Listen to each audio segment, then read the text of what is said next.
این میشه حلقه جادویی. داخل حلقه جادویی 6 تا پای کوتاه میزنیم.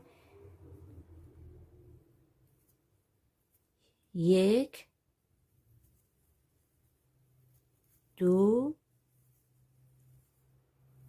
3 4 5 6. 6 تا پای کوتاه. این نخ رو میکشیم، محکم میکشیم تا جمع بشه. قشنگ محکم میکشیم. ببین جمع شد. 2 تا و 4 تا و 5 تا و 6 تا پای کوتاه زدیم.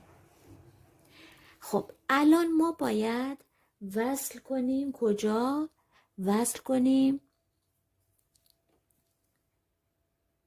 داخل این. ببینید داخل این باید ببافیم. اینا، این گندمی ها رو میبینید؟ قلاب رو داخل این گندمی باید رد کنیم. اینا اینجا.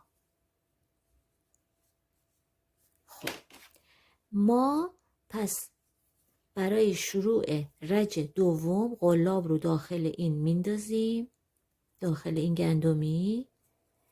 این نخ اضافی رو میاریم روی قلاب که توی بافت مخفی بشه. ما میخوایم این مدل بزنیم. میبینی از این مدل پیچ میخوایم بزنیم. پس قلاب رو از روی نخ میگیریم، میاریم بیرون، یه دونه میبافیم. دوباره داخل همون یه پای کوتاه دیگه قلاب رو اینجوری دیگه نخو نمیگیریم، بلکه قلاب رو میاریم روی نخ، نخو میگیریم میاریم بیرون. این میشه 2 تا پای کوتاه. ما اولی رو سنجاق میزنیم که علامت بمونه. پس ببینید ما 6 تا پای کوتاه زدیم داخل حلقه جادویی. الان داخل این 6 تا ما باید داخل این 6 تا 2 تا بزنیم. یعنی 6 تای ما بشه 12 تا. 2 تا 2 تا 2 تا 2 تا 2 تا تا آخر. داخل هر یکی 2 تا پای کوتاه میبافیم. 4 5 6. داخل دومی هم همینطور. ببینید داخل این گندمی ما باید قلاب رو بندازیم. میبینید اینا.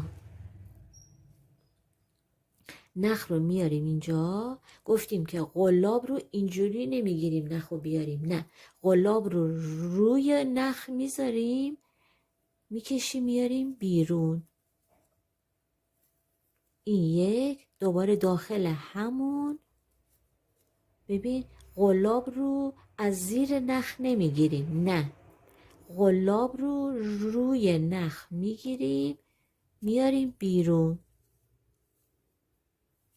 خب داخل هر کدوم از این 6 تا ما 2 تا پای کوتاه میزنیم.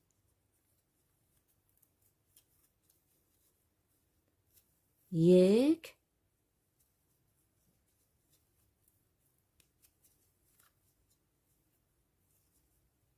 2. همینطور ببافیم تا این بیاییم تا اینجا. خب میبافیم میاییم تا اینجا. عین همین.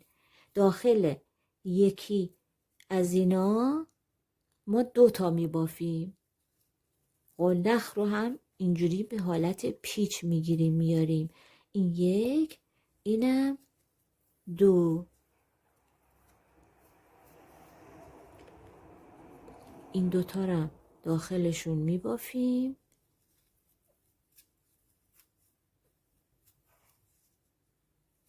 این 2. ببینید داخل اینم همینطور.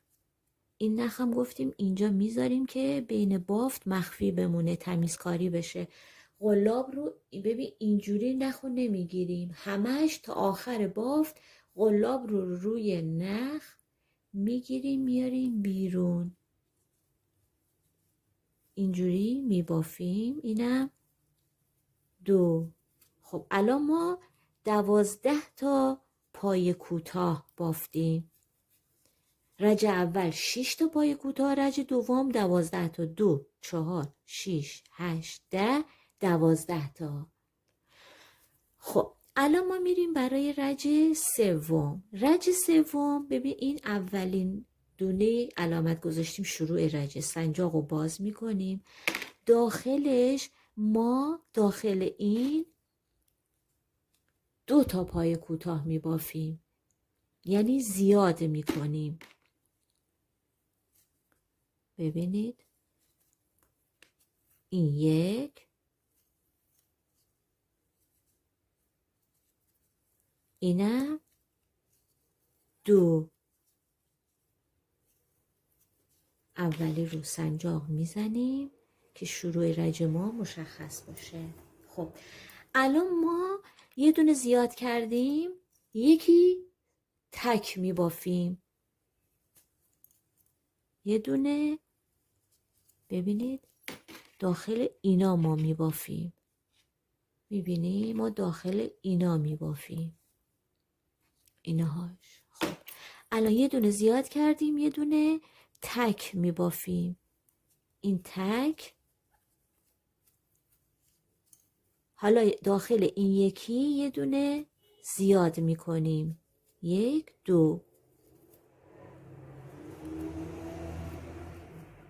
تا آخر رج هم یکی زیاد یکی تک، یکی زیاد تک، زیاد تک تا بیایم اینجا.